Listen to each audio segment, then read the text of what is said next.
আল্লাহর জন্যই। ওয়াযালিকা লিলাহ ওয়া ইয়াশা, তিনি এমন একজন ইলাহ যিনি চাইলে ইউবারিক আলা ফি কুল্লি শিলইন মুমাজ্জাআত, তিনি আমার দেহের প্রত্যেকটা হাড় এবং গোশতের টুকরায় বারাকা দিতে পারেন। তাকে এভাবে শহীদ করা হয়। তো এই 10 জনকে ট্র্যাপে ফেলে হত্যা করা হয়েছিল। খুবাইব রাদিয়াল্লাহু আনহু তাদের মধ্যে একজন। খেয়াল করে দেখেন, নবী সাল্লাল্লাহু আলাইহি ওয়াসাল্লাম এই ঘটনার পরে 1 থেকে 1.5 মাস তিনি টানা বদদুয়া করেছেন এই কওমকে যেন আল্লাহ পাক ধ্বংস করে। ঠিক আরেকটা ঘটনা এর কয়েক মাস পরে ঘটে যায়, এর নাম বীরে মাউনার ঘটনা।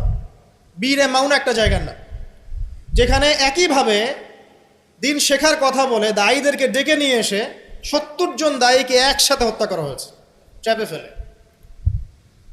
এই জিনিসগুলো হিস্ট্রির কথা মনে করিয়ে দেয় আমাদেরকে।